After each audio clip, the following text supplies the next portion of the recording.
Adekunle Kongi, and I'm a consultant with a strong project management background in the financial. I've worked within the financial sector. I've worked within the engineering. I've worked for a construction firm. I've worked within the IT, consulting, energy, oil and gas sectors. And so I've worked with Hybrid Group. I've worked with Mace. Mace is a construction company here in the UK. I've worked with Shell. We all know, most especially we know Shell. I've worked with British Petroleum. I worked with Vocalink. Vocalink is now called MasterCard. They got acquired by MasterCard. I worked with UK National Grid. Before, I've worked with GSK, GlaxoSmithKline, a pharmaceutical industry, a global company, and I've worked with British American Tobacco. My last role before I joined Princes, a subsidiary of Mitsubishi. I worked with BAT as their portfolio strategic planner. And at the moment, I work as a project management office manager for Princes Group, the food subsidiary of Mitsubishi. So I've got over 15 years experience when it comes to implementing or delivering projects within the project management environment. So within every sector you can think about. So I will say the only sector that I don't have at the moment is transportation, which is maybe rail or aviation. I don't have such experience. So some of my project scenario that I will be given might not be able to go into that line. So I'm sorry if you're within aviation, if you're within rail, if you're within transportation, and I'm not mentioning any project within the area. Apologies ahead for that. So this particular class is going to run for 4 weeks. It will run for 4 weeks, and within that 4 weeks, it will be from 7 to 9. And I know how boring online classes can be, since I'm not seeing you face to face, to call you or for you to ask your questions immediately.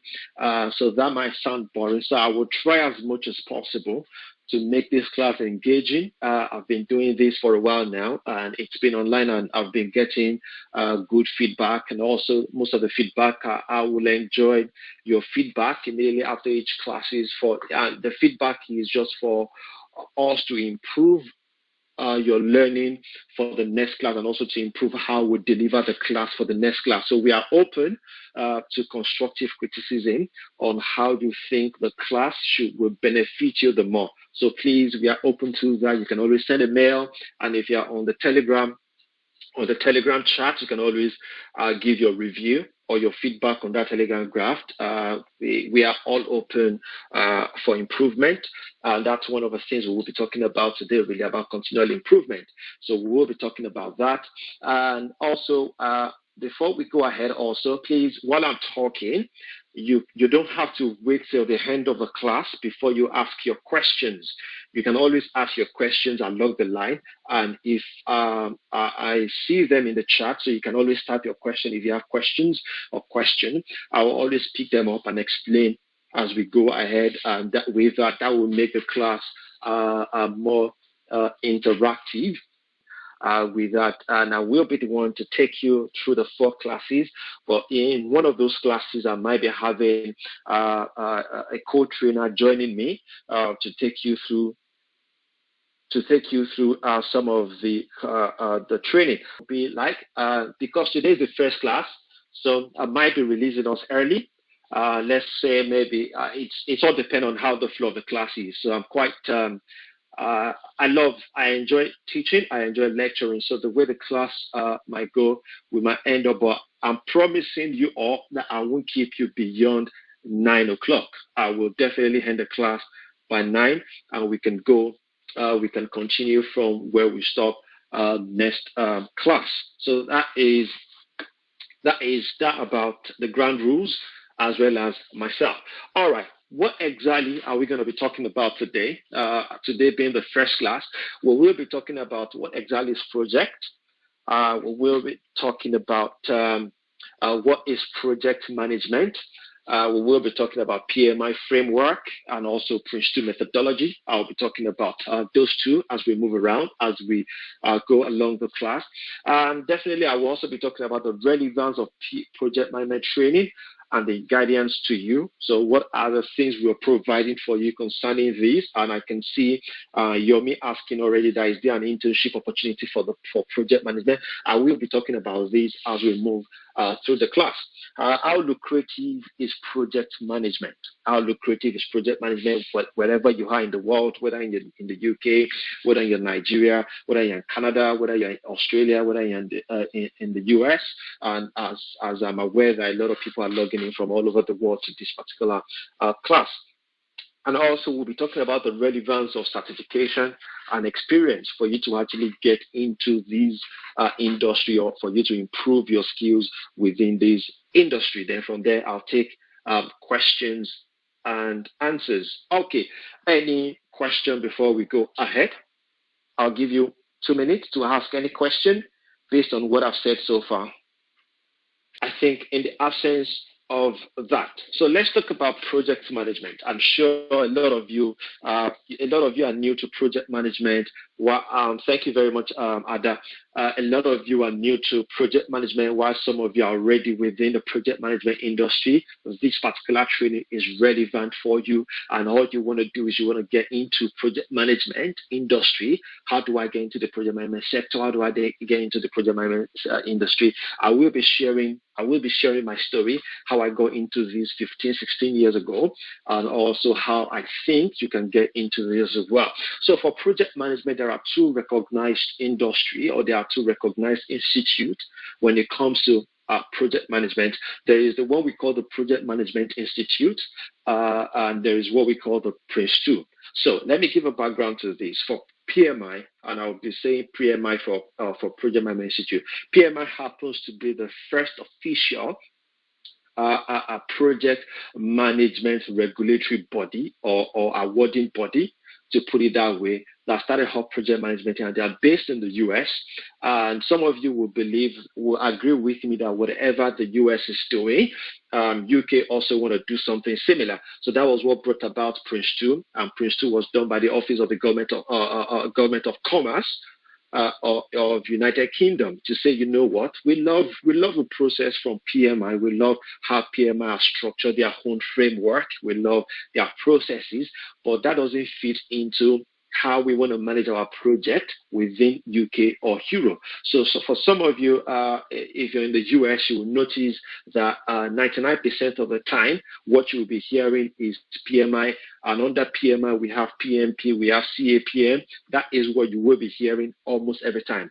And if you're based in the UK, what you will be hearing majorly is Prince2. And you might be thinking, okay, Prince2, is that Prince Charles or who exactly are they talking about? No, Prince2 actually means project in a controlled environment. So PR is project, I stands for in,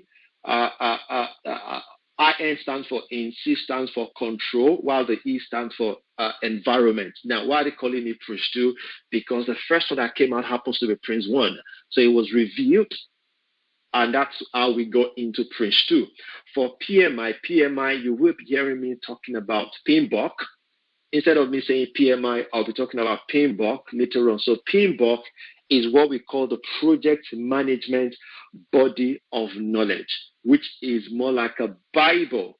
So, when you want to talk about Christians, you can't separate Christians and Bible. Same thing goes with PMI. You can't separate PMI and PMBOK. PMBOK is more like the guideline. It's more like the framework, a kind of textbook that is written to say, this is the Project Management Bible, and this is how we believe that projects should start from start to finish. So that is what we call the PMBOK. So we will be talking more about those two, so that you actually know which one do I think is good for me, which one do I think I should go for. And let me say this from now: this particular training, it's not a training to prepare you for certification. It's not a training to prepare you for PMP. It's not a training to prepare you for CAPM. It's not a training to prepare you for Prince2 or foundation or practitioner. This is a training to prepare. So it's saying that if I get the job, if I'm applying for a job, or if I have a project to do, how do I go about executing that particular project? If I get on the job, how do I go about making sure that I am doing exactly what is expected of me to do. So this is what the training is all about. So permit me, if I'm not saying, if I'm taking Prince 2 Foundation or Practitioner, or I'm taking PMP class now, I'll be telling you, you know what, for the sake of exam, this is what you should be looking at. For the sake of exam, this is the topic, or this is the question you should be looking at. I won't not be saying that. So apologies if that is your expectation for this particular class, or after this class, I should be able to pass my Prince 2 Foundation or Practitioner, or I should be able to pass my PMP. No, this is focused on the job. So if I get a project, how exactly do I execute my project? Particular task, and you feel you want to apply project management methodology or framework on executing your project, yes, this is the class for you. So let me quickly say that. Okay, good. Remember, I spoke about PMBOK earlier on, and I said that PMBOK, you can't separate PMI and PMBOK. So when I talk about PMBOK, get your mind back to Project Management Institute US. Now, so also if you're in Nigeria, let me put it, I didn't talk about Nigeria. If you're dialing in from Nigeria, yes, you will be hearing a lot about PMP, while some area you'll be hearing about Prince 2.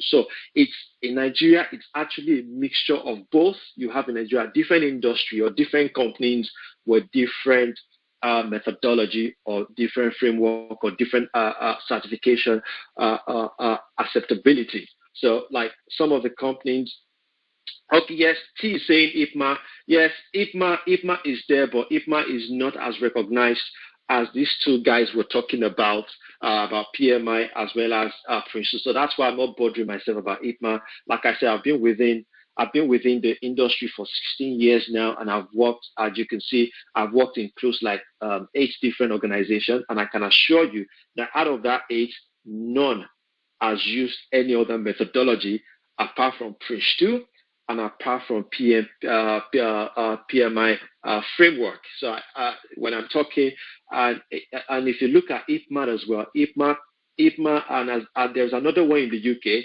which is, I can tell you that for the one in the UK, Bank of America, Aviva, and Deutsche Bank, those three financial institutions are using APMP. So if you're applying or you get yourself into any of those 3 organizations. So there is one that is called the APMP. For APMP, like I said, I've seen Aviva using APMP because my wife worked for Aviva and she was actually pulled through APMP as a finance person. And I've seen Deutsche Bank, a friend worked with Deutsche Bank, and also I've seen Bank of America. Using it. Yes, definitely, Faith. This particular training will address PMO role as well. Like in the last 7 years, I've always worked within the PMO role as a project manager, as a PMO manager, as a portfolio planner, as a program planner. So yes, I will be addressing PMO role as well, and we'll definitely get there today to talk more about that, Faith. Okay, so talking about what is PMBOK, and PMBOK is actually a guide that identifies a subset of project management body of knowledge. It is called Project Management. Okay, yeah, so we have a PMBOK guide, provides and promote a common vocabulary within the project management profession. So if you go online, some of you, if you can go on Google now, if you type in PMBOK,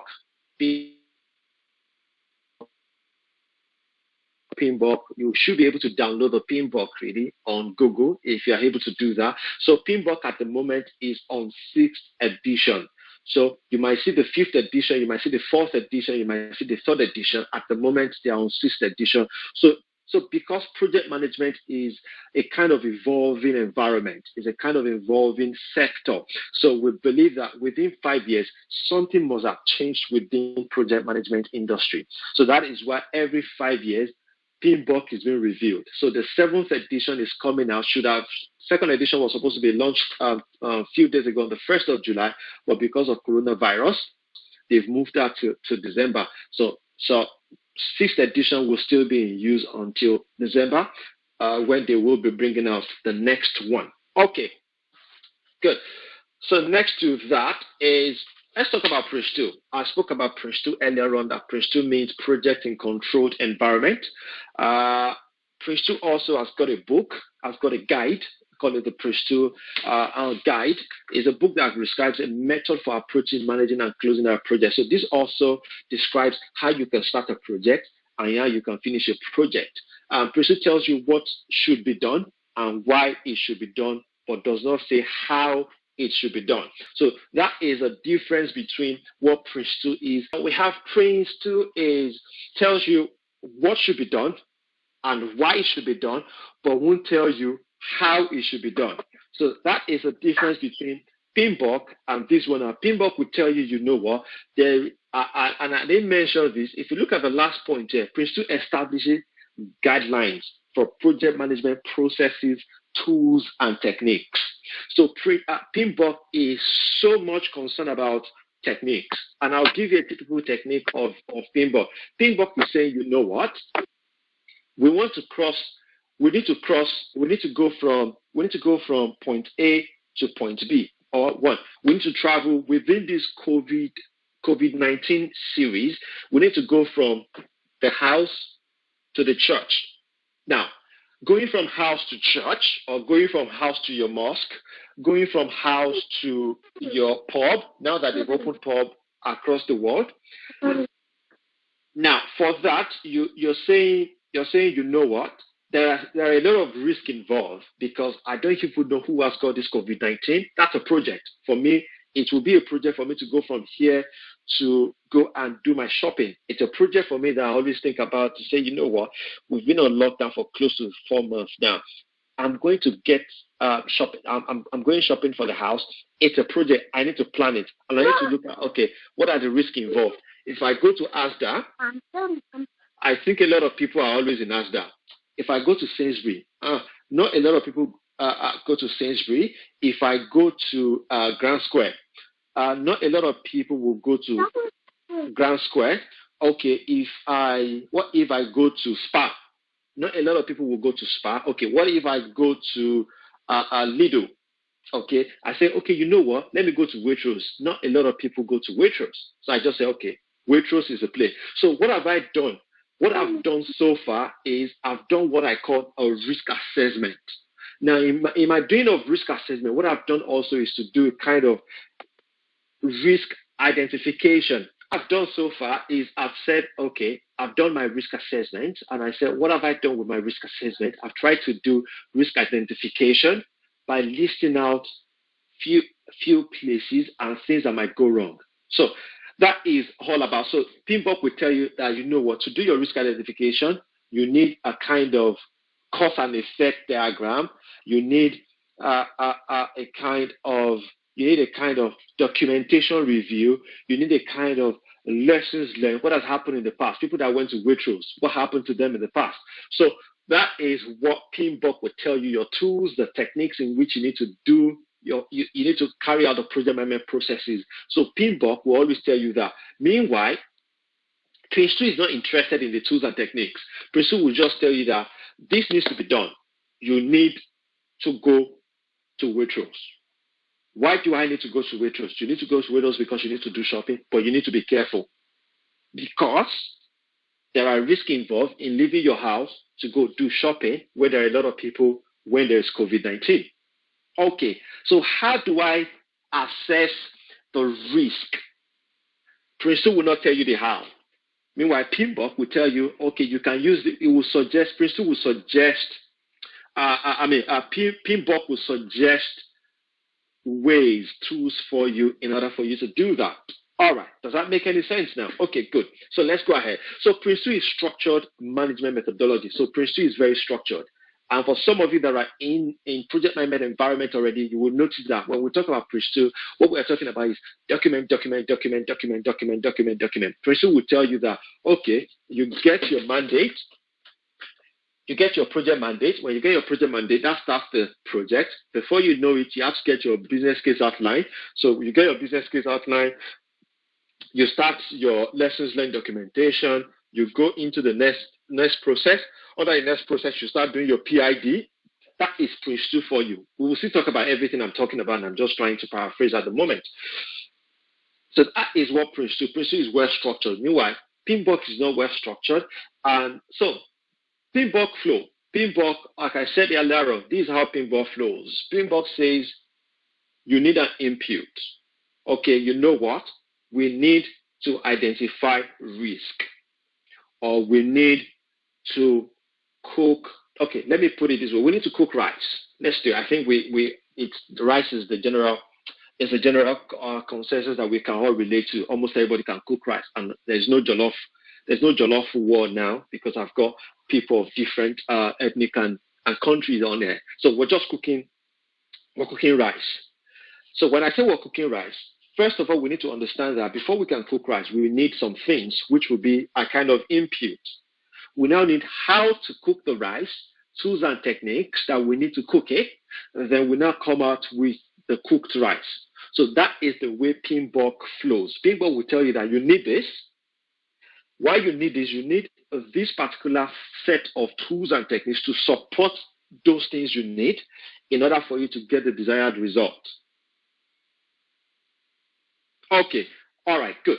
So a typical example of a project is we want to migrate.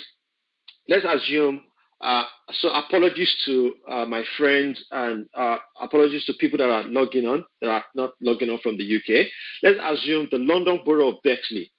The London Borough of Bexley is saying, you know what, we want to migrate, it's an IT project now, we want to migrate our system from 2010, from Office to 2010, we want to migrate to Office 365. Okay, and they say that for the whole of London Borough of Bexley, we want you to do that migration, that change transformation for us, that migration for us. Okay, you're saying that, okay, good. That's a project. But before we can do that, what are the things we need in order for us to do that? We're saying that, okay, we need to first of all document how many computer systems do you have? How do you process your data? And all of that. So we have all of that input. The next thing now is, how do we go about it? Or we need to reach out to experts to talk about what needs to be done. We need to make sure that we have all the things that are needed. We need to document things that might go wrong. We need to identify the issues. We need to identify what are the quality of things that is needed. We need to identify various processes that we need to go to. And at the end of the day, the output is now a migrated systems. Let's assume they have 1,000 computers within London Borough of Bexley. That is a huge project. And don't forget that all of those systems, not all of them will be at the same level.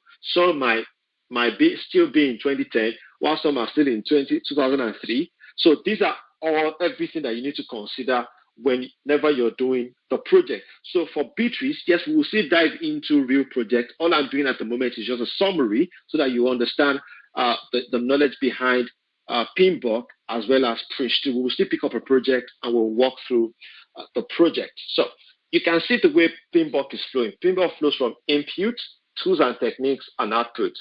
Meanwhile, Prince2 flow from, you know what, I'm more product concerned.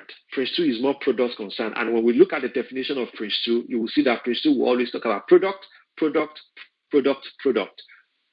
What product output, what do we need to do? What do we need to do? So PMBOK is saying that it is what we get as input and the techniques we use that will give us the outputs. Prince2 is saying, you know what, we need to first of all understand what exactly is the output before we can even start doing anything. What exactly is the work product output? What are our outcomes? Does it have any business benefits? So you can see that it's typical of English culture to say, you know what, in my head, I'm just business, benefit to the business. And that is the reason why Prince2 will always talk about you developing your business case from the beginning. Prince2 is more concerned about business case. What is a business justification? So if you notice that one of the first things we'll be talking about in this particular training as we move ahead is business case. Prince2 is more concerned about, okay, you want to do this project. What is the business justification of this project? When we know the business justification of this particular project, okay, now let's also talk about what are the works we need to be done. What are the things we need to get? What do we need to do for us to get the outcome? So that is the flow of Prince 2. And that's why I said Prince 2 is more document concern. Okay, let's talk about the 5 main aspects of Prince 2. Okay, I'll take a pause. I think I've been talking for 30 minutes now. I'll take a pause for 2 minutes for you to ask your questions.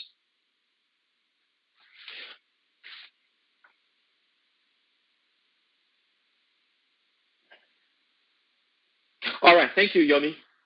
I'll answer that. Okay, any other question? While I'm answering Yomi's question, I'll answer that. Okay. Remember when I started this particular class, I said, I'm not sure you joined from the class. This particular training is organized by Blue Sky Citadel, and I come in to facilitate for them. I'm a partner, or I work for as a business partner with Hybrid, and we have Hybrid Group for some of you in Nigeria for Hybrid Group, and the project management side of Hybrid is what is called the Hybrid PM. I will not have spoken about this because this is the slide I always use to take class, but because Yomi is asking, that's why I'm speaking about that. It's got nothing to do with PMBOK or Prince 2. It is just an organization. And so it's just a way of branding the stuff. Okay, Tolu Yusufu is asking that which one is mostly used in the UK. Prince 2 is mostly used in the UK, but it will surprise you that my first role, my first project management role in the UK, it was actually because I'm pre-MP, because I'm a project management professional from PMI. That was one of the reasons why I got my first role, because it's not easy to get someone that is PMP in UK, because UK is all about Prince 2. So a lot of people move towards Prince 2 a lot, and you don't really get people with PMP. But because I had my PMP, it was quite easy for me to get my first role with this particular company when I first moved to UK 7 years ago, or 7.5 years ago. Yeah. Okay, Elizabeth is asking that how do we download PMBOK? If you go on Google at the moment, type in PMBOK 6th edition PDF. You should be able to get it. Even though PMI is saying that you need to buy it, but you should be able to get it. Okay, Yomi is asking that Prince 2 or PMI certificates progress will be a minimum. Yes. So if you are in the UK, I always recommend to people that even before the end of this class, ask that Prince 2. Yes, I always recommend to people that even before the end of this class, trust me, before we end these 4 weeks, even though I said I won't really talk about this one will come out in the exam, but my next 20 slides should get you ready to an appreciable level of doing your Prince 2 foundation. So I'm going to lay that foundation to get you to that level to run your Prince 2 foundation, even though I won't be talking about it, but I'm just saying this, that it should get you to that level to be able to run your Prince 2 foundation. And I always recommend to people, the least you can have on your CV as a project manager, if you're saying you're coming to project management industry, the least you can have on your CV is Prince 2 foundation. Why am I saying this, guys? I'm saying this because nowadays, especially in the UK, recruiters don't look at CVs anymore, because for one particular job posted on job sites, they have 1,000 people sending in their CVs.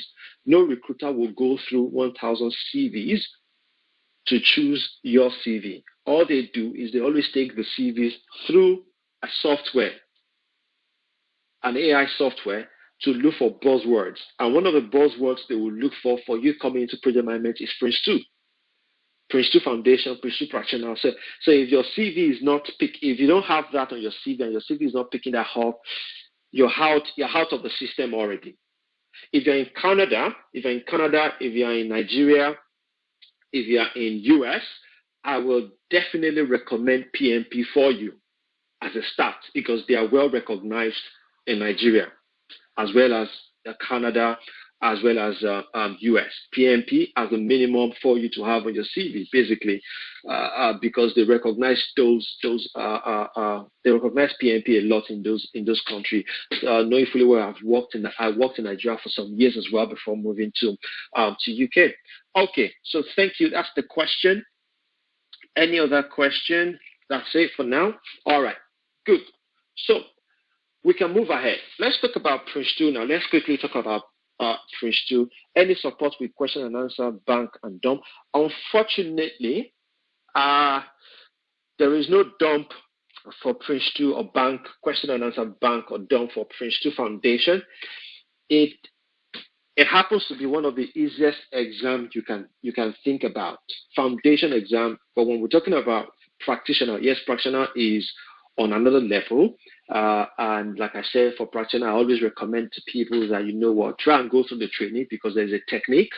There's a special technique to passing practitioner exam, and the trainers will always take you through that technique in passing it, because it's an open book exam. So you can imagine what do you need dump or bank for an open book exam?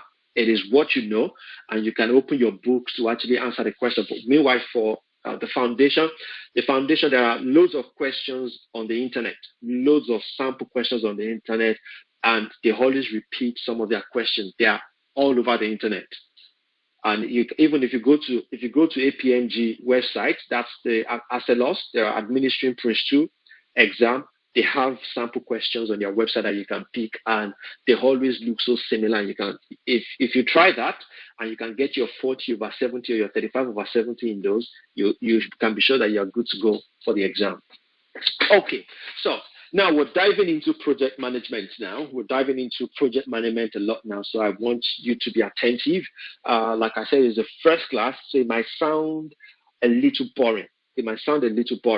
But I just want you to read up before the next class, and I'll be doing a recap of what we've done today. And then I'm sure the next question that will come is, Ayo, is it possible we get this material? Yes, I will be giving you this material at the end of the four classes, or if possible. Okay, that's fine. I'll send for what we might have covered today. I'll send that over to admin. Then admin can always send it to us.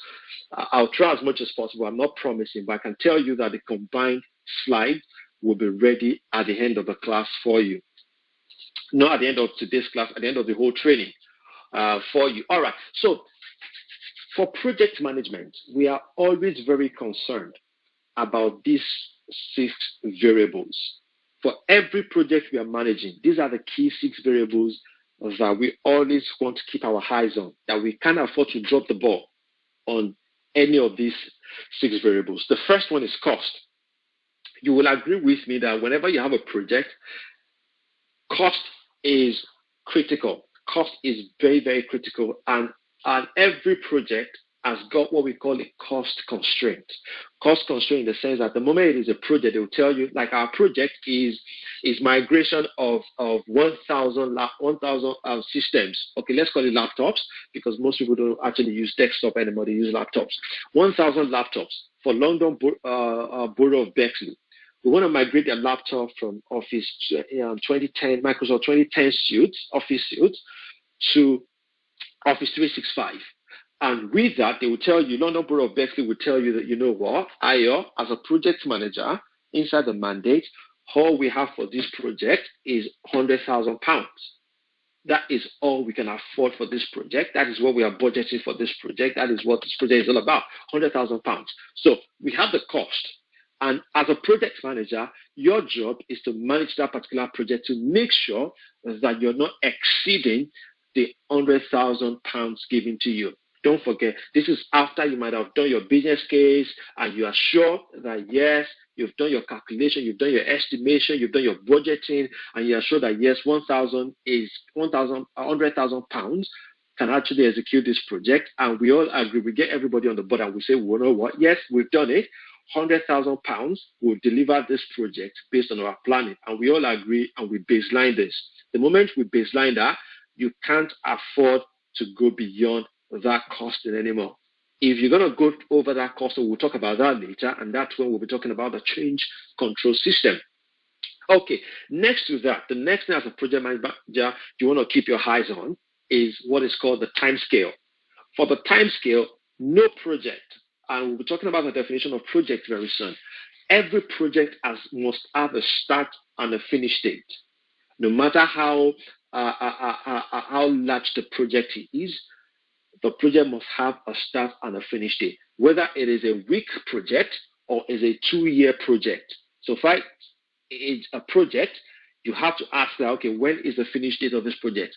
A project without a finish date is not a project, it becomes an operation, an ongoing exercise. That is not a project. A project must have a start and a finish date. So for that particular project with London Borough of Bexley, they've given us 3 months to say, we're giving you 3 months, 90 days to migrate all of our computers. So with that, you've got your 60 days constraint and you've done your plans. You've baselined the plan to say, you know what, 60 days, 90 days is okay. According to our plan, we can deliver the project in 90 days, and we are all agreeing to that. Next to that is quality. Remember, they said Office 365 on all the 1,000 laptops. Quality is talking about how or what exactly have we been asked to deliver, or what quality of job, what is the acceptance criteria do we need to deliver. We're saying that 1,000, so at the moment you can't afford to deliver Office 365 without a publisher. You can't afford to deliver Office 365 without Excel incorporated. You can't afford to deliver Office 365 without a slow Office 365 that is taking forever to open. So that is a quality. So we will definitely have our product breakdown structure that we'll be working with. We'll be talking about all of these in detail very soon as well. Then the next thing you need to keep your eye on is called the scope of work. What is the scope of work? 1,000 laptops to be migrated. They're not telling you can't afford to migrate 999 laptops, and you can't afford to migrate 900 laptops. You can't afford to migrate 1,001 laptops. The project scope says migrate 1,000 laptops. Now, someone is saying, wait, Aya, you just said you can afford to migrate 1,001. Yes, in project management world, you are not expected to exceed customers' expectation. Or let me put it this way, you are not allowed to exceed customers' expectation when it comes to project management. Whenever you exceed customers' expectation, we call it gold plating. That is gold plating. So that is not acceptable. We will talk about these later on. So just park that. In case I forget, please remind me. Next to that is risk. When we talk about risk, every project will definitely have associated risk. Every project will have associated risk, such as life is full of risk entirely. For our 1,000 laptops migration, one of the risks we can come across is, remember they said, you know what? Migrate them from Microsoft Office to 2010. One of the risks is we've discovered that the last time you actually did your migration was 2007. It was 2011. If it was 2011, there are probability that some of those laptops might not even be migrated up until 2010. So with that, we might need to first of all migrate it to this before we can migrate to Office 365. So you've identified a particular to say, you know what, there's a risk that some of these laptops might not even be up to 2010 for us to migrate. Another risk is saying, you know what, the mayor of London Borough of Bexley is not always available in the office for us to get hold of a laptop to be able to migrate. So those are risks you're identifying. Oh, there's a risk that the budget of the project might not be released as when expected, or because we are working with government. Does that make any sense? So these are risks you are documenting, and you will always document risk based on lessons learned in the past on several projects, based on expert judgment, based on things that are happening, you will always identify various risks. Now, the next thing you need to keep your eyes on is benefits. Now, for us to migrate 1,000 laptops to Office 365, what exactly is the benefit attached to it? Meanwhile, don't forget your business case. Your business case will have addressed this to tell us that, you know what, the benefit is efficiency will be increased. In the point of efficiency being increased, we won't be losing manpower. We won't be losing some lost time hour. There won't be lost time hour in working. Meanwhile, we'll be gaining. Instead of us employing someone to pay the person £500 a day and a job of 2 days, because of slow system, slow server, slow all of that, this person ended up doing a 5-day work. So by the time we migrate to Office 365, we're expecting efficiency in things and all of that. So with that, we can reduce. We know that, okay, there is £1,500 benefits that will come back to us because work that has been done for 5 days will not get reduced to 2 days. So we need to manage. We need to talk about those benefits along the line.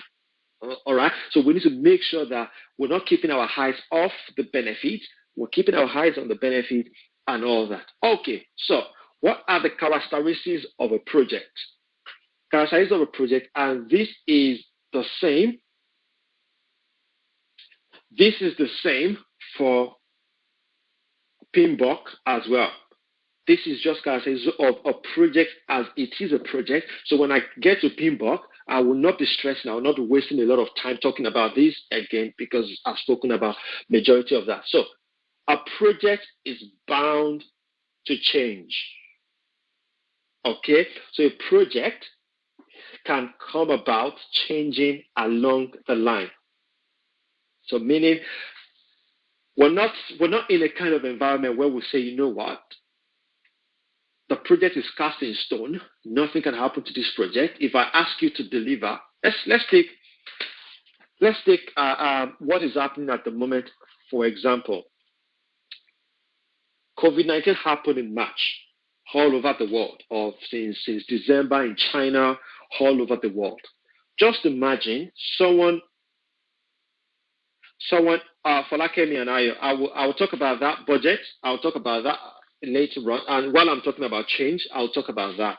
All right. So someone has been asked that, you know what, you need to provide an office space. You need to get us an office space. We have a new company we're about to start, and we need an office space. We've commissioned an estate agent to get us an office space in Abuja or in Ikeja, Lagos, or central London, somewhere in Temple Station. We've asked the person to get us a very nice office space. I'm saying that, you know what, we want an office space because we want all our staff to be in one place, to collocate in one place, and all of that. We've said to this person, you know what, go ahead and do it, because we have a 3-month project that will start in March. Now, COVID-19 happened, and there was a lockdown all over London, and everybody had to work from home. Now, should we now say, because our initial plan or our initial scope of work says that we need an office in central London, we need to still go ahead to get that particular office and let everybody come to work? Something has happened. Change is bound to happen. There is no more need for that particular part of a project. So change is there. So if change is there, it's bound to happen. We need to adjust with the change.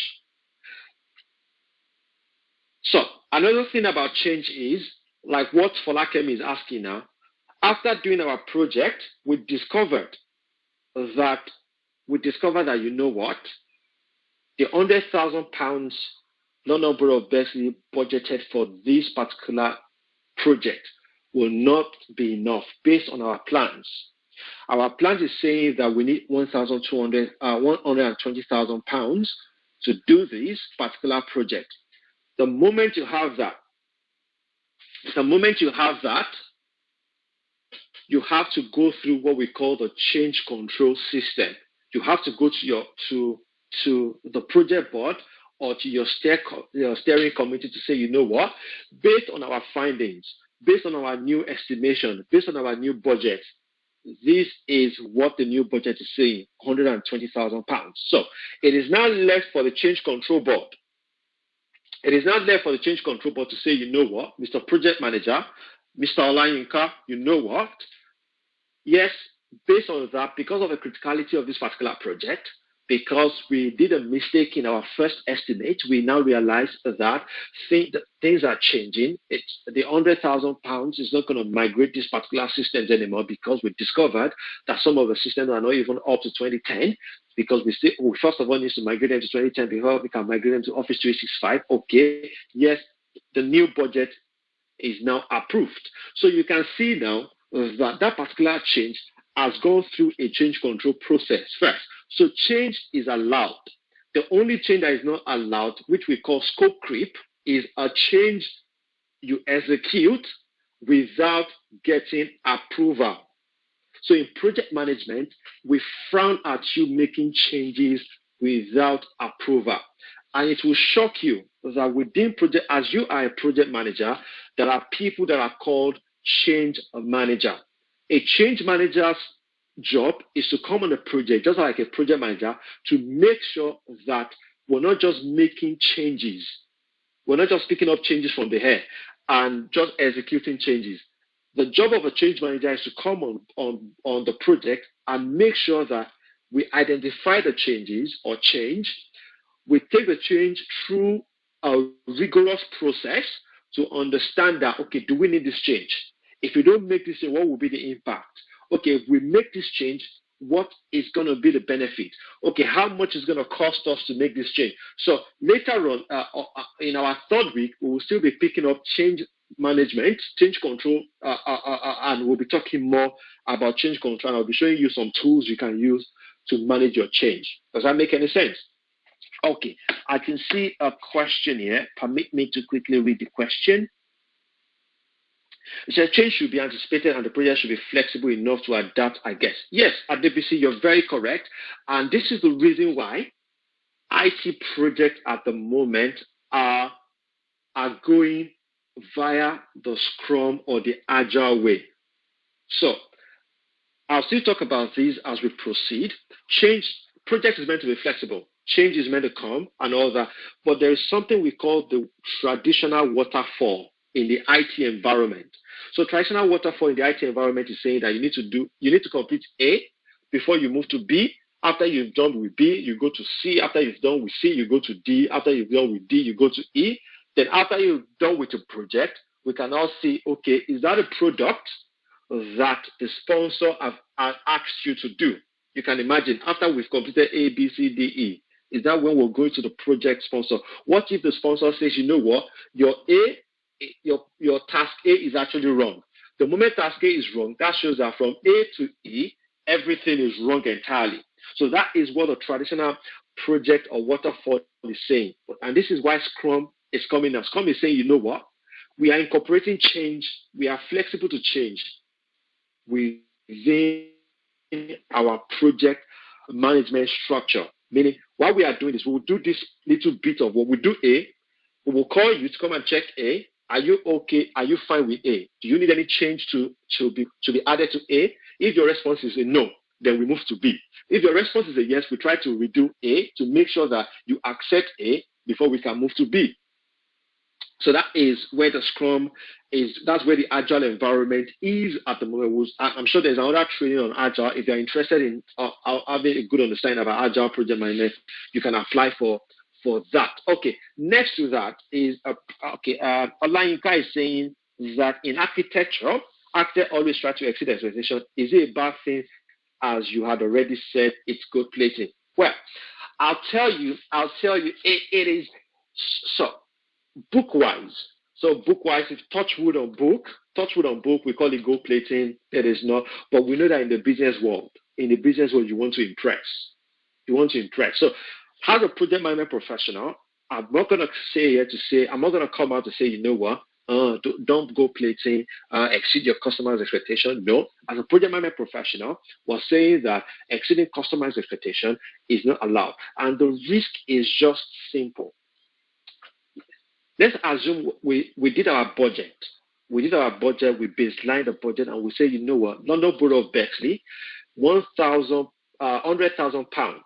is what it will cost us to deploy 1,000 to migrate 1,000 laptops for you, and it will take us 90 days to do that. Okay, so after the whole thing, after the 90 days or before the 90 days, you now finish the job. You finish the job at 60 days. Okay, it's allowed. Okay, that's fine. You now say, you know what? We actually saw 20 other systems or laptops in your storehouse, and we migrated them as well. What you've done there is you've tried to exceed customers' expectations. We know what, you didn't budget for this, but we saw them in the store and we picked them up and we did them for you, know what, and all of that. So what you are telling us is your initial budget for the 1,000 laptops was wrong. So that places question on your competence and your integrity. So what if you didn't get those 20 laptops? What would have happened to the extra cost or the extra money that you would not have declared? Does that make any sense? So these are the risks we see within that. That's why we always discourage that gold plating is not really good. Also, one of the reasons why we're saying that you're not even sure whether the London Borough of Bexley have got another use for that particular 20 laptops and not Office 365, but just because you want to exceed customers' expectation, you've altered the scope of work of the organization. If you want to exceed customers' expectation, you need to go through the change control process. And the moment you go through the change control process, it is not gold plating anymore, because you and the sponsor have agreed to the inclusion of that particular task or activity in the scope of work. So with that, you are erasing what is called gold plating with this, because now you've gone through the change control process, you've analyzed the impact, they've agreed that yes, you can have this within the budget that you have, because you can still accommodate it. So with that is not gold plating anymore. So it is you taking the law into your hands to exceed customers' expectation that we're saying you're gold plating. Does that clear the hair? Little Okay, so let's go ahead. Next to that is cross-functional. So after this particular slide, I'll pause for 2 minutes to ask your questions, for you to take a breath, take your water if you have to take your water, and we'll go ahead. So we're saying that cross-functional. So project characteristics is cross-functional. Cross-functional in the sense that I don't expect, let's assume we have a project in a particular organization. You have a project within a particular organization. It is not compulsory that everybody that will manage that particular project must come from one particular field, that everybody must be project manager or project management consultant or project management trainee for them to execute that project. No, we're saying that project is cross-functional. If you are deploying an SAP product, or we're deploying a finance product in an organization, a financial tool within an organization, okay, I'm expecting that someone from accounting, someone from audit, someone from HR, someone from this should come together and deliver that particular project, while we have a project manager managing everyone within the project. So that's why we're saying it is cross-functional. It is not limited to this particular set of people should be the only one that should manage the project. Okay, next to that is uncertainties. Project is full of uncertainties. Because projects are full of uncertainties, that is why we'll always have changes. That is why we'll always have risk. Because another word for uncertainty is risk. And remember, we spoke about risk earlier on. So there will always be risk within a project. There will always be risk on project. So projects are full of uncertainties. So you have to go into a project with a mind to say, you know what, there are uncertainties with this project, and your job as a project manager, that all early, those uncertainties are analyzed, those uncertainties are identified, those uncertainties are controlled, and those uncertainties are closed out so that you can get the success of the project. Right. We'll still talk about risk and issues as we progress into the training. Next to that is uniqueness. Project will always bring out something unique. Even if you think, oh, this particular project, it's not unique. I think Fumi did that particular project. That same project two years ago. No. Okay, Olayinka is saying, you know what, I did that particular same project 4 years ago. Yes. Because you did something similar doesn't mean my project is not unique. My project is unique because it's a different environment. It might be a different set of people. The people I'm delivering my project to might be a different set of people I'm delivering it to. So that brings about the uniqueness of that particular project. That's why your project, so you should treat your project as your project is unique. Is that all right? So that is that about the characteristics of project. If in the middle of a project you need to terminate contract with a vendor and onboard another one, will you need to get approval from the project sponsor? This particular one is dependent on what effect will this termination have on your project. Will the termination of this particular guy, will it affect any of these 6 things in red boxes? If you're terminating the vendor and it's going to affect the time scale of the project, of course, yes, don't forget, you're affecting the time scale of the project. You need a change control, say, you know what, we need more time. If it's going to bring you more money because you've paid one particular contractor and this particular contract, you need to onboard them and all of that, or they are changing the scope of work, or you're changing the quality of work, in any of these 6 guys here, and that means that is going to affect the work, yes, you need to get approval. Does that make any sense? For me?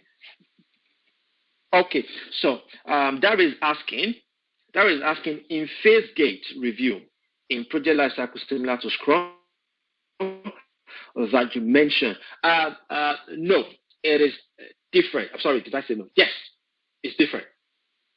Yes, it is different. Phase gate review is different. In Scrum, we don't use phase gates. What we call that sprint retrospective or sprint planning or sprint review. We don't call that gate review.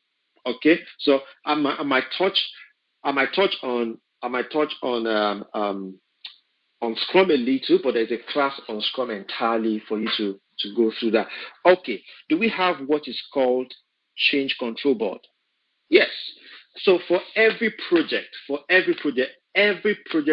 have a change control board. Sometimes, see, a change control board might just be one person. It might just be one person, but that's the person you're calling your change control board, because that is the person you're taking your change to, and that's the person that is reviewing the change to say, okay, we can accept or we can reject. So a change control board is a board or a system put in place to review changes, to either accept or reject the changes. Does that make any sense? Okay, so that is that sometimes you can get to another organization, they might not use what is called change control board, they might use what is called design authority. So for people in construction and IT, you will hear design authority a lot. So you might hear design authority, design authority, design authority. What we're saying also is change control board. Okay, someone is asking that who is a vendor and who is a project sponsor? Beatrice. Okay, Beatrice, a vendor is, how will I put it? A vendor is someone that is selling things to you, right? That's a vendor. So we have, yeah, thank you very much for me. A vendor is a supplier of goods or service. That's the word I'm looking for. So a vendor is a supplier of goods and service. So that is who a vendor is. Well, while while a sponsor is that particular person that is requesting for the project and also paying for the project. And okay, let me put it this way, and or, because sometimes a sponsor is only paying, a sponsor might not be the one requesting. A typical example is HR might be requesting for a tool, but HR is not the one sponsoring, the CEO is sponsoring it, but HR is the one requesting that we need this tool so that we'll be able to function properly. So yes. So you can call that person the project owner, based on the fact that that's a person that is paying for that particular product or project. So like I said earlier on, don't forget that HR is the owner of the project. HR is the one that says, you know what, we want you to deploy SAP HR for us, or we want you to deploy this particular tool for us because it's going to help us in administering our interviews or going through CVs and all of that. So HR happens to be the owner. For Lakemi, no, I won't say stakeholder. We'll get to stakeholder earlier on. They are part of the stakeholders. Everyone working on the project are stakeholders. So we'll talk about that. So that's why I'm avoiding that word stakeholder for now, because I know that will bring up another question. So let me just put it this way. Sponsor is one that is financially responsible for the project. So the moment you hear finance, money, that is who the sponsor is, the person paying for the project. Does that make any sense, Beatrice? Okay, so stakeholder is such a broad terminology. Excellent, very true, BC. Stakeholder is very, very broad, and we will talk about stakeholders very, very soon as well. All right, any other question? I will stop for 2 minutes so that I can get water, and if you have questions, you can type your question. Okay, Bumi is asking, sorry, I came in late. Is this training the first on Prince2 and is about Prince2 or Agile Scrum? No, this is about project management as a career. If you want to plug yourself into project management as a career, or you want to plug yourself into a PMO role, then this is a course to be. This has got nothing to do with Prince2 certification. But definitely for project management, if you're in the UK, if you're in the UAE, if you're Nigeria, US, you need Prince2, you need PMP, and that's what we'll be talking about.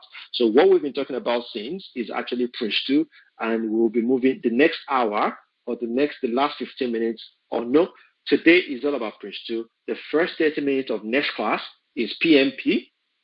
I'll be taking you through PMBOK guide framework, and yes, from there we'll now move into more meat of the training.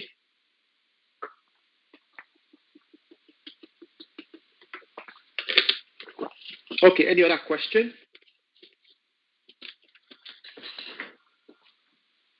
Sorry, I love questions. Can you study project management in uni? Yes, you can actually study project management in the uni. I did my master's in project management, project and strategic management. So yes, you can do. I've done everything. I've done all the certifications you can think about in project management. I've done my master's. I've explored everything. I've gone for webinar. I've delivered webinar. I've done all of that. Is asking that what is PMP? PMP is Project Management Professional. You must have signed in late, and we'll be talking more about that next week. Okay, Deyanju is asking that I am in the UK. What is the right route, PMP or Prince2? Definitely Prince2 is the right route if you are in the UK. Okay, Enyinaya is asking, I have Scrum certifications, Scrum Master and Product Owner. Do I need to go for PMP certification? Enyinaya, where are you dialing in from? Let me ask first. Where are you dialing in from?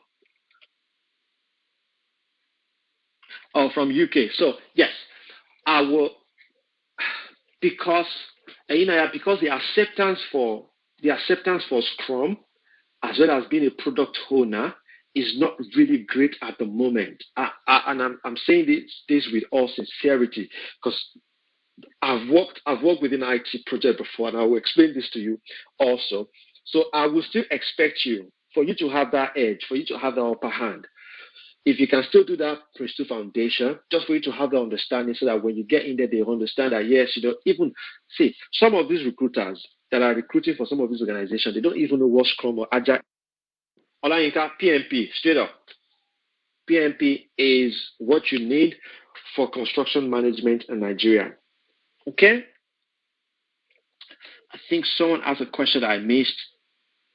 If I already have foundation and practitioner, do I need to do agile? Fumi is asking, no, you don't need to, but if you still want to get your footing very well in the IT environment, you can do it. If you think you want to be a scrum master or you want to be an agile coach, yes, you can do that. But if you know, my focus for now is project management waterfall. And if you're just coming into project management, I would advise you to dip your leg into agile or scrum master for now. Get into the traditional way of doing stuff. Get yourself a job in that, and you can proceed with that. Make sense? Okay. Okay, Ayinaya is asking that I said this earlier on, that this particular training is not to prepare you for Prince 2, but the next hour will definitely give you the foundation you're looking for Prince 2 foundation. But it is not to prepare you for exam. This is to get you on the job. This is to get you to be able to apply project management methodology on your jobs, on your project, and also when you get inside the company, when you get into the door to that particular desired organization you're looking for, how do you go about it? Which certification is best in construction sector in the UK? Prince 2. Prince 2 is best for you to get yourself into the system. And let me say this, most organizations have their own internal project management methodology. And I'm saying this because, like I said, I've worked with 7 organizations in the UK. So in the last 7 to 8 years, so I understand. And some of you might be saying, "Oh, 7 years, 7 organizations." Yes, I'm a project management consultant. I'm a contractor. So all I do basically is come in, deliver your project, or get your system ready. And I don't like business as usual. I don't like operations. So the moment I get your system ready, I'm out of the job to the next role to get more understanding, to get more knowledge of what is happening. So some of you might get scared because I know there are some traditional thinkers around us that believe that, oh, you must stay like 2-4 years in a particular organization before I can see you as a voice. So that's why I move around a lot. I'm just project concerned. I'm project focused. The moment I deliver a project, I want to walk to the next thing and deliver it for them to run as operation. Okay, so which certification is best in construction sector? It's still Prince 2 because Prince 2, UK talks about projects about Prince 2. Okay, which other question have I missed? Sorry if I've missed your question.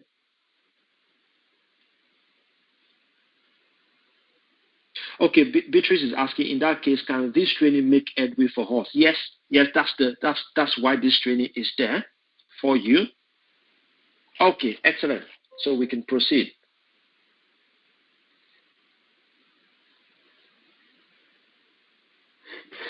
So Deyanju is asking that I had PMP training. Will I get a reboot on what I learned there when I get involved in Prince 2? I'll tell you straight. There are 2 different things entirely. When you get on the job, we use the same terminology, but when you want to apply it, you will understand that there are different things entirely. Different stuff entirely. Does that make any sense? Okay, so someone is asking that what about ISO 27001? I won't go to ISO 27001 for now because that talks about information security compliance entirely, and we are going off what we're talking about here. We're talking strictly about project management, and besides, ISO is a standard, so you can always get yourself within that standard, whether you want to become an auditor, a lead auditor, or you want to become an implementer. But that is not what we're talking about here. OL or OI. Make sense? Okay, good. All right. So any other question before I move ahead? We have just less than 40 minutes left, and I want to make use of that 40 minutes very well. So you can please pump in your questions as I'm speaking, and I will always take a pause after 10, 15 minutes to answer your question and also to move ahead.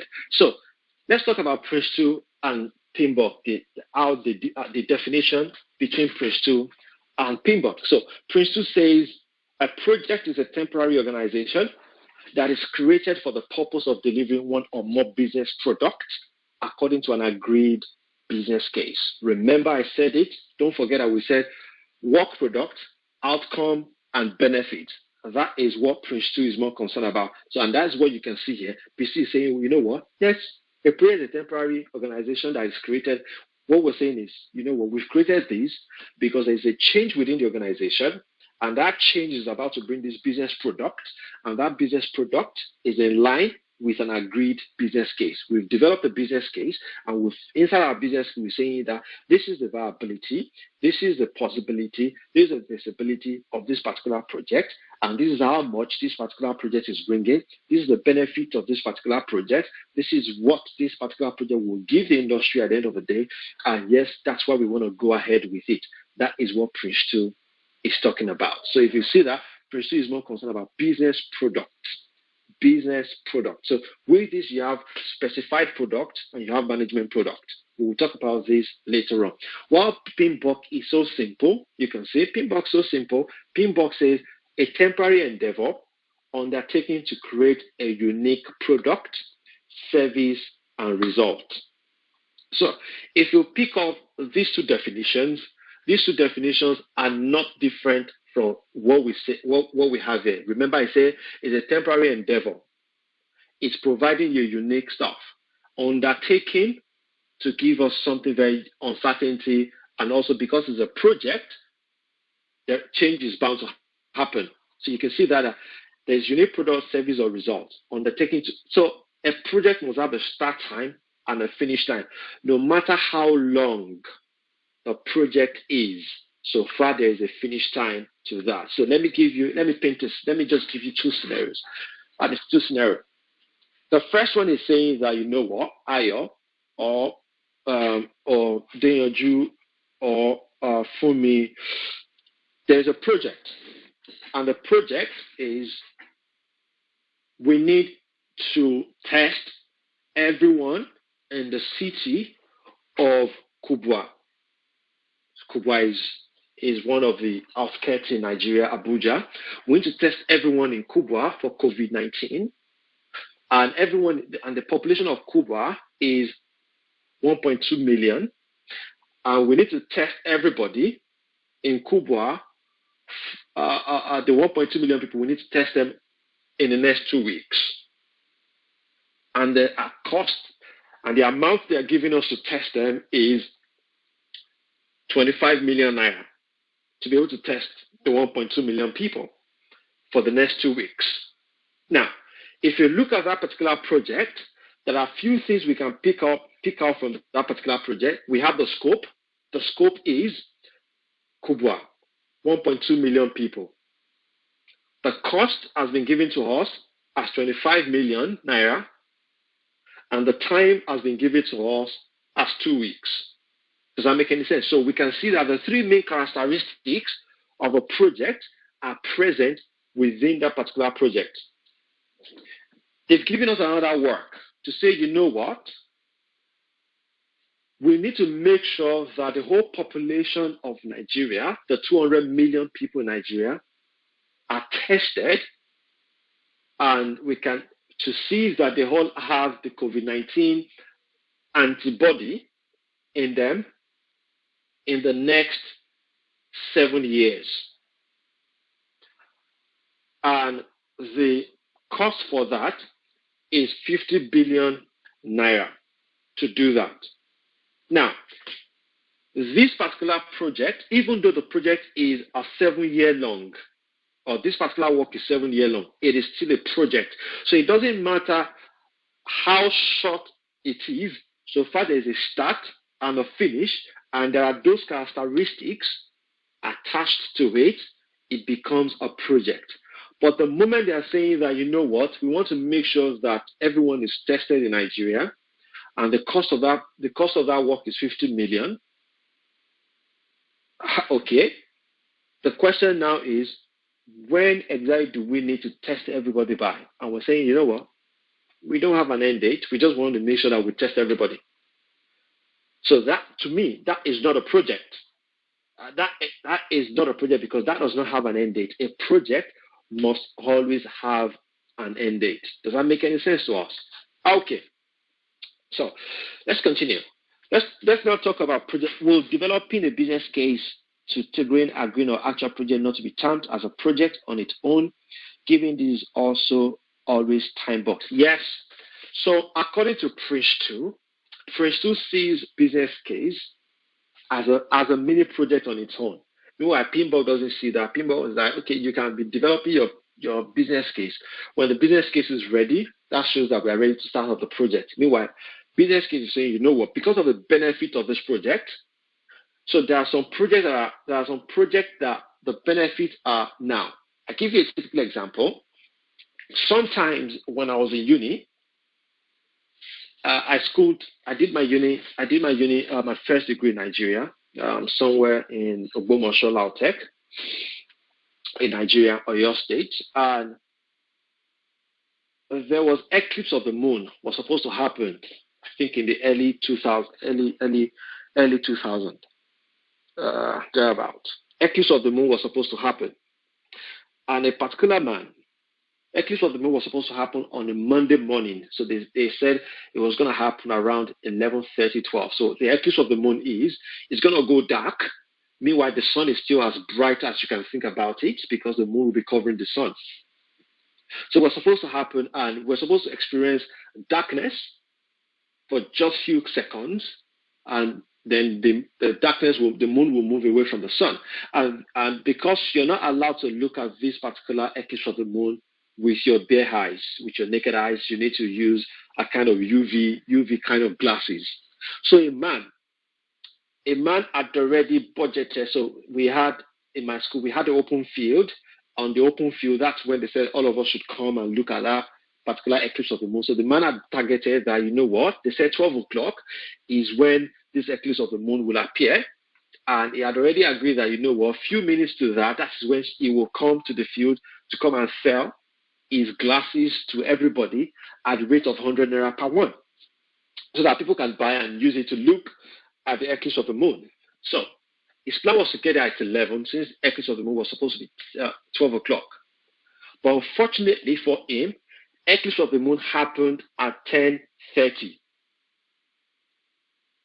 At 10:30. Now, was it necessary for this guy to still execute this project of selling this product when there was no business case, or there was no viability of that particular project anymore? Do you understand? So these are things that can make so for him, his business case, is not the viability of that particular project. So yes, business case are supposed to be time boxed if the project benefits are time boxed as well. So the benefit of if we don't do this, like a lot of people now, a typical example is what is happening with COVID-19 now. A lot of people are running up and down to say, you know what, we want to be the first. We want so the business need will trigger a business case. So we want to see who's going to get a vaccine first. We want to see who's going to get a vaccine first. We want to see who's going to get a vaccine first. We want to see who's going to get a vaccine first. So let's assume GSK got the vaccine first, and they've mass produced that. So you're not asking yourself, okay, what is the other pharmaceutical industry are now trying to do? If one company has gotten and is working, why do we need to still waste resources on that? Why can't we just go and meet them? If they are not patenting the drugs, we can meet them, sign a contract. So for their own project, there's no viability for their own project anymore. They can always go and sign another contract and partner with someone else to trigger another project. Does that make any sense? So that is what sometimes business case can be time boxed. Why some are saying, you know what, let's keep on reviewing it and see how things are and we can deliver the project as time goes on. Okay, absolutely, BC. Yes, sometimes speed is essential, while sometimes speed is not essential. Does that make sense? But all you need to do is you just need to understand the environment you are delivering the project. You can imagine if you're saying speed is essential, a typical example is, let's assume I want to deliver a project. Let me think about it now. Okay, yes. We're saying speed is essential. We want to deliver COVID-19. A typical example is what is happening with COVID-19 now, that we all don't even understand what exactly is this virus up to. The first thing they told us is you don't have to. WHO said you don't have to wear masks because it doesn't stay in the atmosphere. Blah blah blah blah blah blah. They came about to say, you know what, it stays in the atmosphere. You need to do mask. Blah blah blah blah. Do you understand? So a lot of things are evolving, and in an IT environment, you don't want to speed up things, because if you speed up things, you might deliver an absolute gadget. So sometimes you want to master the environment. You want to understand what exactly is the business need of the people. Like the person that asked, like Deontay that asked about the business need. What exactly is the business need of people? Okay, the business need of that person. Okay, what if this person should get married? This person is about to get married in the next 4 days or in the next 1 month. The business need of that person will change based on the circumstances that is changing. Okay, that person is emigrating to Canada from Nigeria. The business need of this particular thing will change because of that. Okay, winter is coming. The business need will change because winter is coming. Do you understand? So sometimes you want to understand what exactly is the business need of these people before you move ahead to actually develop your business case and understand, okay, what's the viability of this particular business need? What is this business going to create for us? What is that going to create for us? And all that. Okay. Olufemi is asking, how can one get a practical experience of project management? I will talk about this later on. Okay, so project management, Prince 2 says that project management is the planning, delegating, monitoring, and control of all aspects of the project and the motivation of those involved to achieve the project objectives within the expected performance target of time, cost, quality, scope, benefit, and risk. So you can see now that the 6 red guys I showed you are the things that we are so concerned about. We are so concerned about these guys that we can't afford to keep our eyes off the ball. So that is what Prince 2 is saying. Prince 2 is saying, you know what?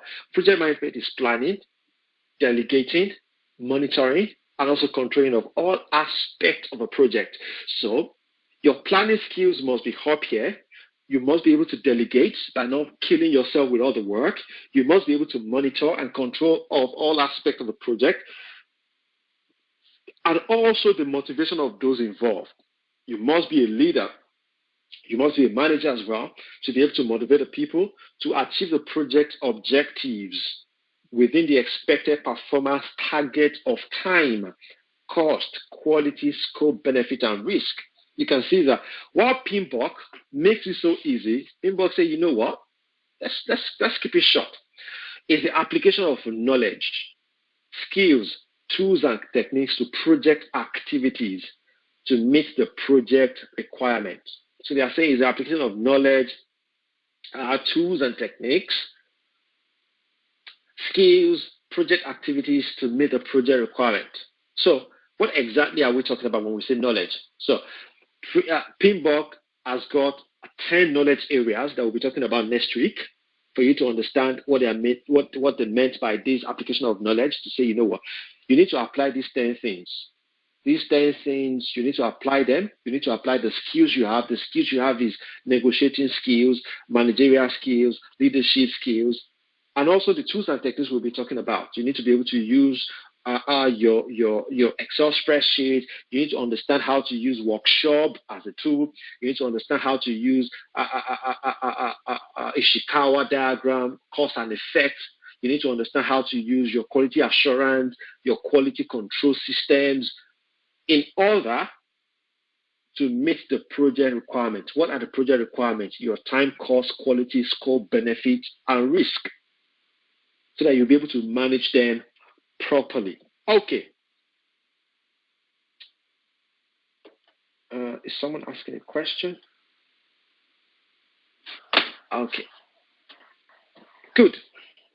All right. So, for some of us, let's quickly do some key definitions. Some of you, maybe you've gone on JobServe and you've seen, or you've gone on Career NG, or you've gone on Jobberman and all that, and you've seen program, project, portfolio. You've seen those words. And if you notice that since I've been talking, I've always been mentioning project.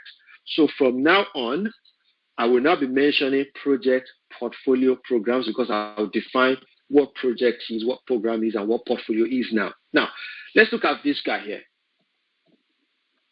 A project, remember we just defined that a project is a temporary endeavor undertaking to produce a unique product or service or goods.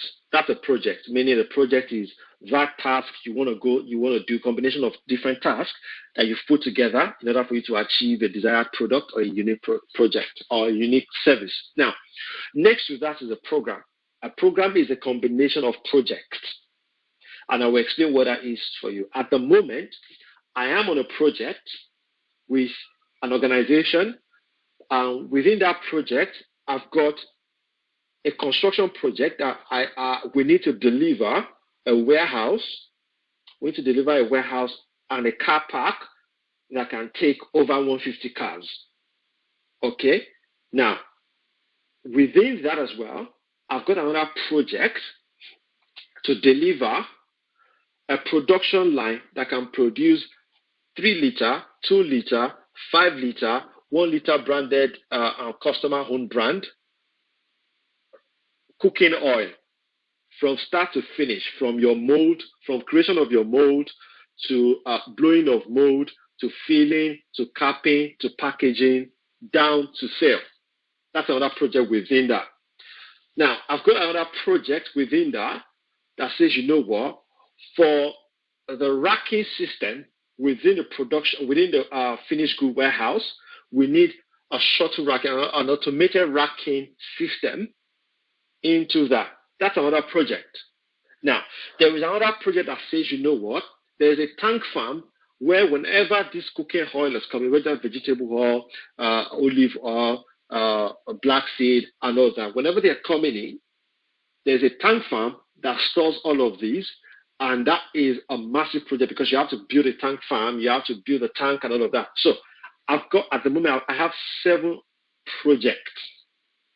So I have 7 projects, and these 7 projects are all similar projects. The combination of these 7 projects is what we call a program. Does that make sense? Combination of different projects, combination of similar projects to be able to deliver the business need is called a program.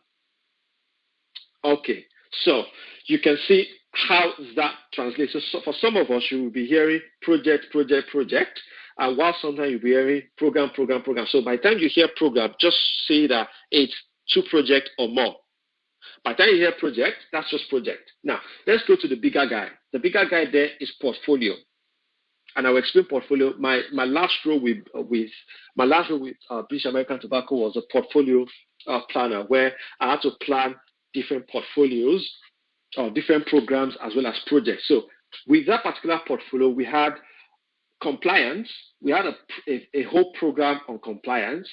There was a whole program on supply chain. There's a whole program on IT systems. There's another project on customer service. There was another project on I'm forgetting now. I worked on several projects as well. There was another project on, I've mentioned supply chain. There was another project on production. Now, if you look at all of this project, all of this program I mentioned, they are not similar at all, because we're delivering IT for Asia. We were delivering supply chain for West Africa and East Africa. Does that make sense? So with that, we call that a portfolio because within that particular program, there are several projects as well. So whenever you have different projects that are similar or not similar, or programs, one or two or more programs that are not similar, it becomes a portfolio. So the bigger picture is a portfolio. The bigger picture of it all is a portfolio. Then the lower one is a program. Then next to that is a project. So sometimes if you're looking for jobs and you see they want a program manager, when they tell you that they want a program manager, so they want someone that can manage 3 or more project managers. That means there are project managers, so they want someone that can manage the project managers, or they want a program planner. They want someone that can come in and manage the whole program of the whole program together. Does that make any sense? While we have portfolio is someone that can manage that program all together and all that. Okay, as a portfolio manager, do you have a team of project managers? Yes, you would definitely have a team of project managers. Portfolio, a variety of projects and programs. Yes, correct, BC. Thank you. Okay. All right. So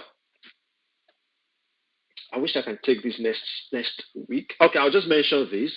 Remember, I spoke about PMBOK, and when I spoke about PMBOK has got all of these, which we'll be talking about it next week. I won't bore you with that. Okay, so let's go to Prince 2 for the next 20 minutes. But with the way things are going, I can tell you that unfortunately, I thought I would be able to cover Prince 2,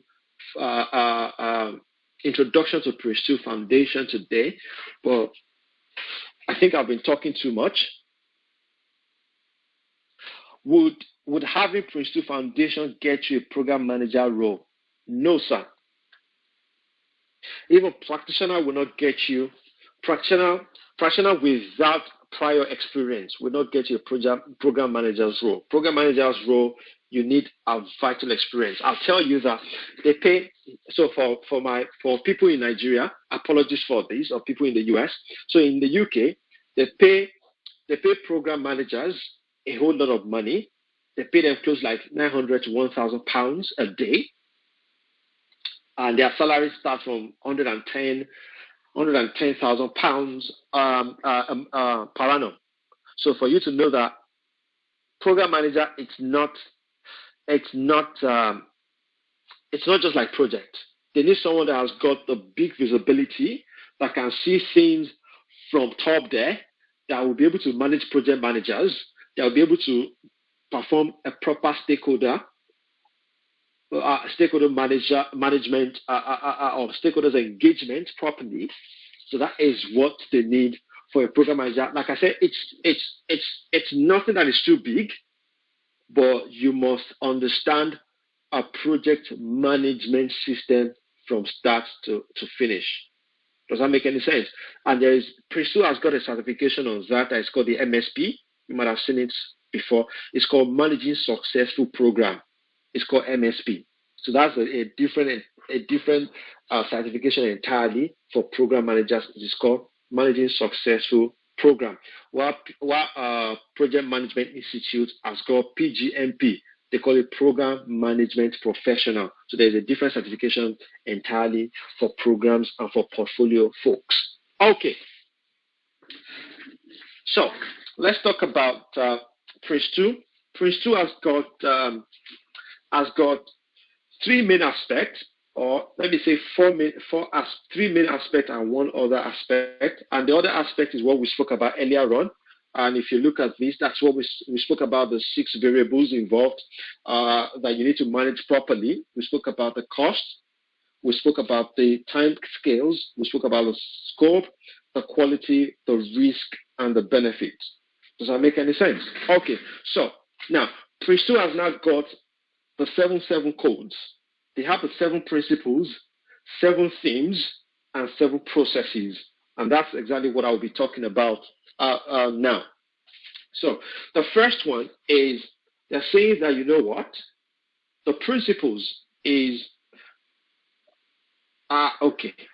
I'll just count through this, then I'll tell you what I promised to tell you later on. So they're saying that there should be a continued justification of the business. And remember, we've been talking about this, that for your business case is not something you develop and dump. Business case is that document that you keep on reviewing. Okay, is there still justification for this project? Is there still justification for this project? Is there still viability for this project? So that's what we say, continued business justification. Prince2 principle says you must learn from experience. Prince2 principle is saying, you know what? Before we can start a project, we need to make sure that we define roles and responsibilities. Prince2 is saying, you know what? And this is, someone asked a question earlier on to say stage gate review or phase review. So this is where Prince2 is coming in now to say, you know what? We just don't want to do a project and just do a project from start to finish. We want to put some gates in this so that we can have checks and balances to say, you know what? Sponsor, should we go ahead with this? Sponsor is saying, yes, you go ahead with that. So we manage by stages. So that's one of the advantages of Prince2, and that's one key principle. Prince2 is always saying that, you know what? We manage by exception. Managing by exception in the sense that we can give you exception. We have tolerances. You understand? You don't have to. Remember, I said you must go to the change control board for all the changes. Right? Now, that is not the case every time. They can give you as a project manager to say, you know what, project manager, you can approve a change that is just within £0 to £1,000. But the moment it is going beyond £1,000, you need to come and consult us. You can approve change that is just affecting the project by 5 days, but if it's going beyond 5 days, we need to add visibility of it. Do you understand? So that is what we call manage by exception. So we are giving tolerances, we are giving leeway or thresholds to the project manager to say, you know what, to some extent, you can carry out some work without disturbing us. And I'm sure in some households we have this to say, you know what, mommy, you know what, if it's £500, yes, you can approve that. You can give your son £5 to go buy stuff, but the moment it's £25, you say, okay, go meet your daddy. Or daddy saying, go and meet your mommy to get approval for that. So that is exactly what we're talking about here. There are tolerances, there are thresholds to that. Now, another principle of Prince2 is saying focus on products. You have to focus on the product. Your eyes must always be on the product. Always on the product. Don't put your eyes off the product, because that is a final goal. And the last one, which I will be talking about after the whole training, is called tailoring to suit the project environment. Now, Prince2 is that particular methodology. When we say Prince2 is that particular methodology, that means there are a lot of things you need to consider. If you are working in this particular industry, that doesn't mean you need all the process from start to finish. You have to look at the project you're working on and make sure you tailor Prince2 to that particular project. Not like PMBOK. PMBOK is saying, you know what, everything I'm giving to you from A to Z, you need it. You need everything I'm giving to you because it's a framework. And you know, a framework means the moment you remove a particular pole or something from a framework, everything will collapse. That is how PMBOK works. PMBOK is saying that, you know what, we are a framework. Prince2 is saying, you know what, we are a methodology. It's a method. The method, you can use this method to work for that. That doesn't mean that same method will work for that. So that is what Prince2 is saying, that you need to always make sure that you tailor all our themes, all our processes to suit whatever project you want to do. Does that make sense? So that is all about principles. Then let's talk about themes. Themes is saying that you need to develop a business case. You need a business case as a project. And that is why you need to always make sure that the first thing here is always justified. You need that business case to always justify that. Why? Why do we need this project? Why do we need this project? That's what the business case is saying. Next to that is saying organization. Who is doing what? Who exactly is doing what? That is what organization talks about. Who is doing what? We know who the project sponsor is. We know who the project manager is. We know who the team is. We know who the project assurance is. We know who the senior users are. We know who the senior suppliers are. So we need to understand who is who. And that is what defined roles and responsibility talks about in the principle. So organization and defined roles and responsibility, they are working together to say we need to know. We need to know. Quality. What exactly are we doing? What exactly are we doing? That is where we're saying that you need to focus on the product. The product is paramount. What exactly are we doing? What are we supposed to produce? What is the product about? What is the quality of the product?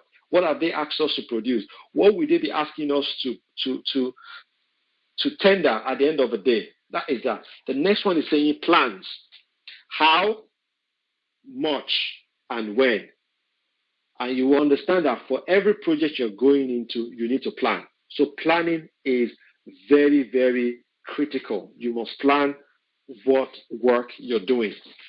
Next to that is risk. What if? Remember we mentioned risk earlier on. What if? What could go wrong on this project? What if?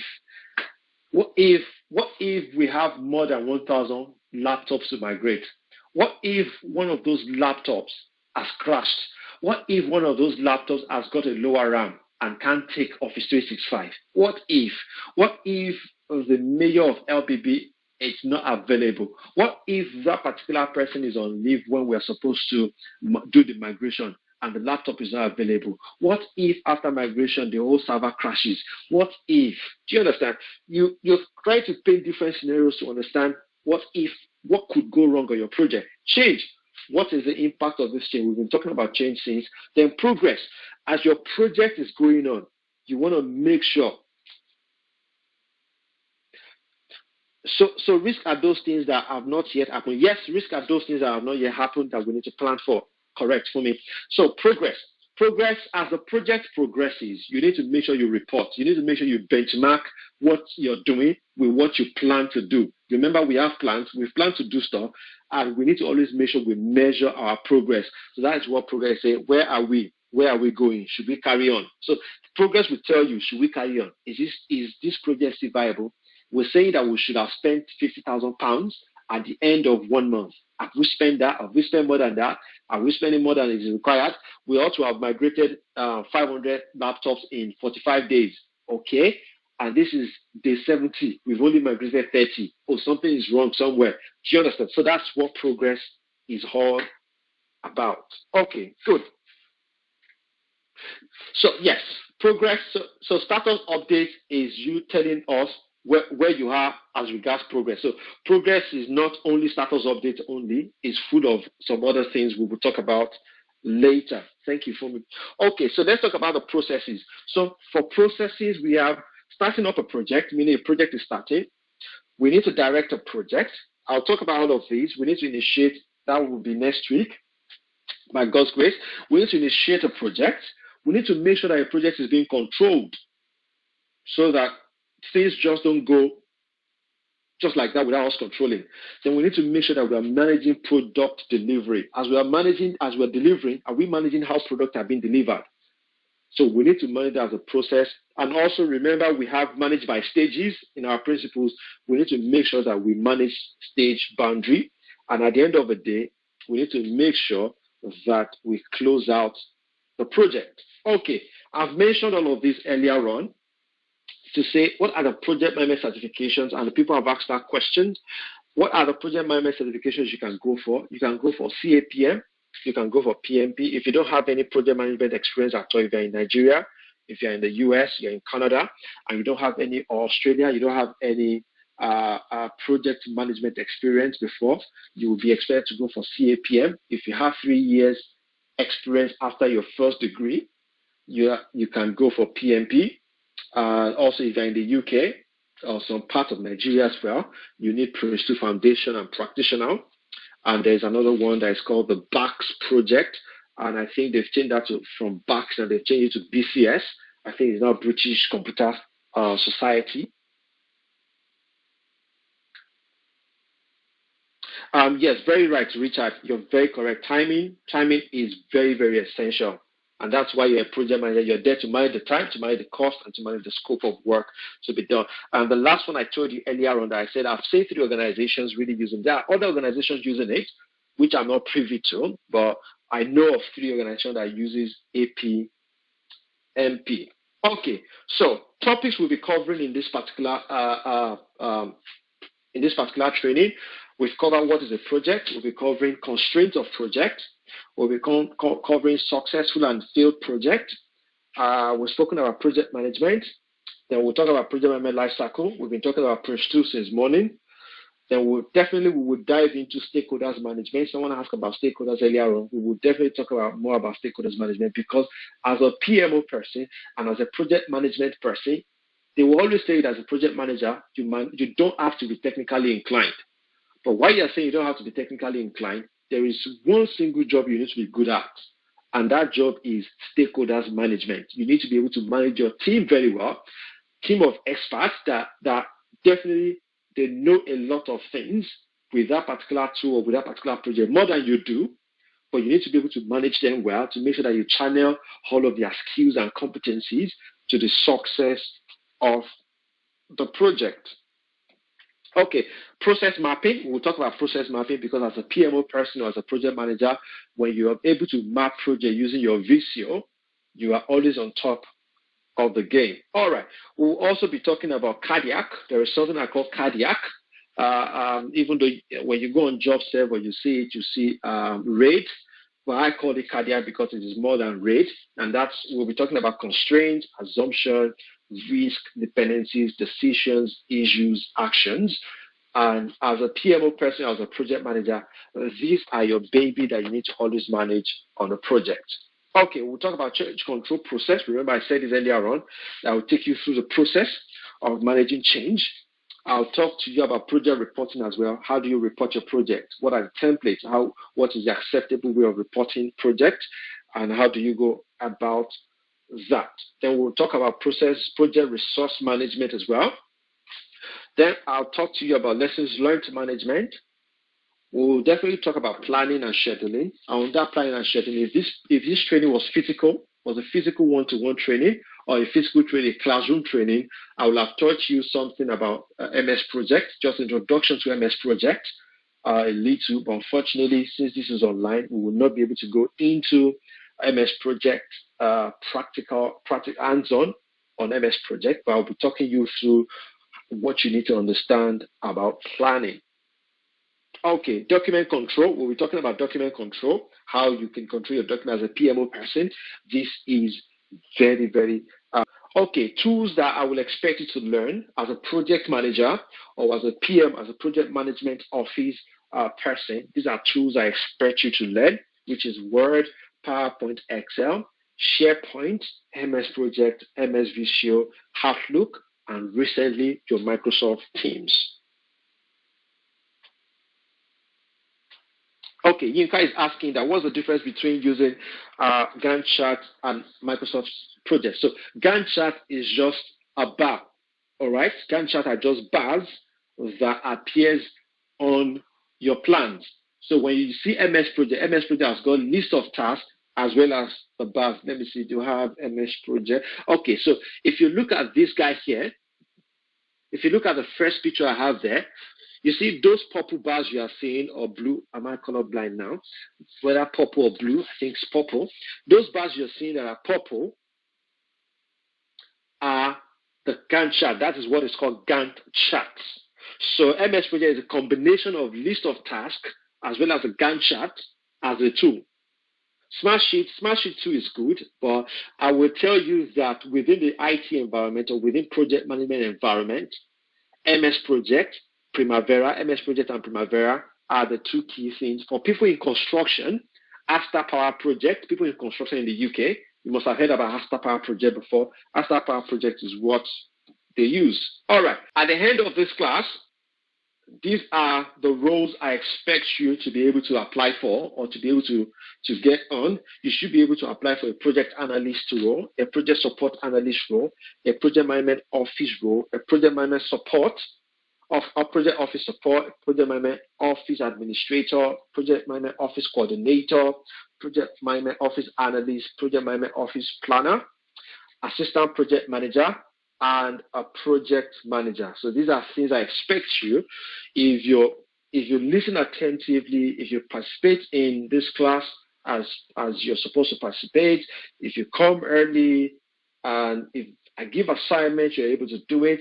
I expect you that at the end of the day, you should be able to lay your hands on any of these roles going forward. Okay, Yomi is asking that, is there any expectation for a PM to have deep domain knowledge?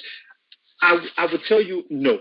But unfortunately, recently, most organizations just want to combine money. They don't want to spend money. So instead of them to bring in project manager to just come and oversee the project and also coordinate the team, unfortunately, some of them will say, you know what, we want you to have technical knowledge, and that is why some project will fail.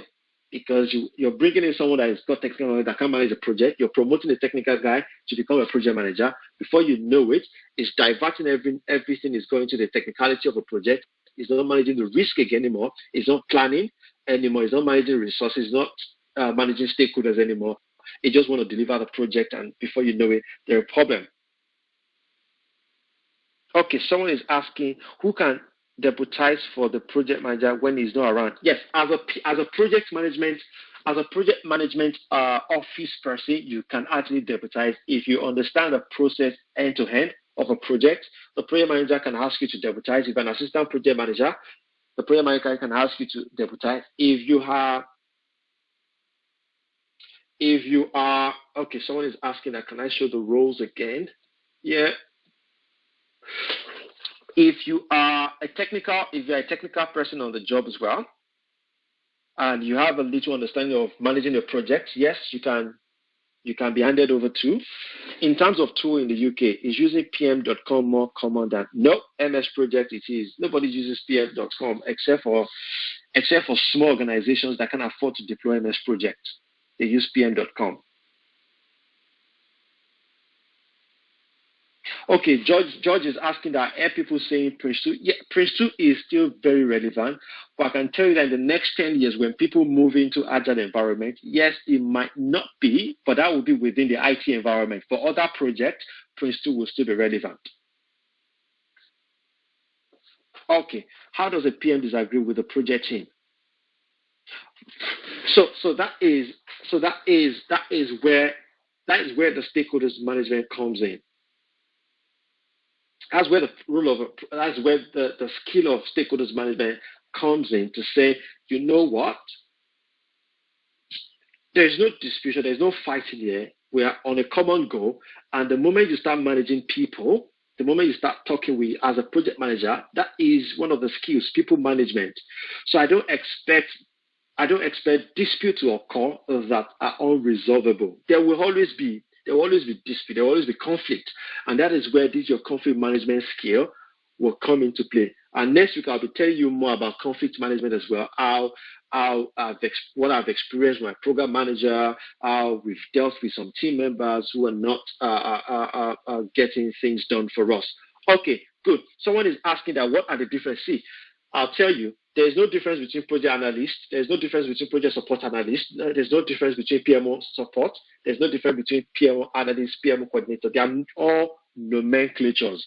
But unfortunately, different organizations with different ways of using their terminology. And that's why I say, so that when you see project analyst, you believe that the training, I just said PMO analyst and not PMO support. So if you see that, all you just need to look at the roles and responsibilities and see what they are asking for. Can I do this? Can I do that? Can I do that? And by the time you check everything, you will understand that you can actually do everything very well. All right. Any other question I've not answered today? Someone is asking that, what's the difference between project manager and scrum master? I said that earlier on. Project manager is there to manage the team. A scrum master in an agile environment is there to serve the team. The absence of Okay, sorry, someone is asking a very long question. Yomi, having worked on multiple projects, I have noticed that US partners always impose US PM framework on UK offices, providing playbooks on methodology. You're very, very correct, Yomi. And that was exactly why I said my first role in the UK happens to be because I had PMP on my certificate. That was why I was able to get one of the first role I got. And so for that, yes, they will always impose that. So you just have to understand. That's why after this training, after next week, when we talk about PMP and all that, you can actually put on your CV that you understand PMP methodology or PMP framework. You understand pinball framework as well. So that will definitely help you out to say, okay, there's someone that understands pinball framework in UK environment. So that might work for you as well. Does it mean that pinball supersedes superior to Prince 2 from Global Project? They don't always want to accept that, Yomi, but that is the truth. And me, as a trainer for both, I would tend towards saying yes to your answer. But if you are in the UK, Yomi, please just stick to Prince 2. There will always be that allowance for you, because there are just the number of companies that are using PMP. You can count them with your fingers. All right. Thank you very much, everyone. See you next week, same time, 7 o'clock, by God's grace. And I'm hopeful, like I said earlier when we started this class, please, we would like to hear your reviews. We would like to hear your feedback to say how we can improve the class better next week. That is what we live by on reviews. We are open to your reviews, please. Just make it more constructive, that's all. Thank you.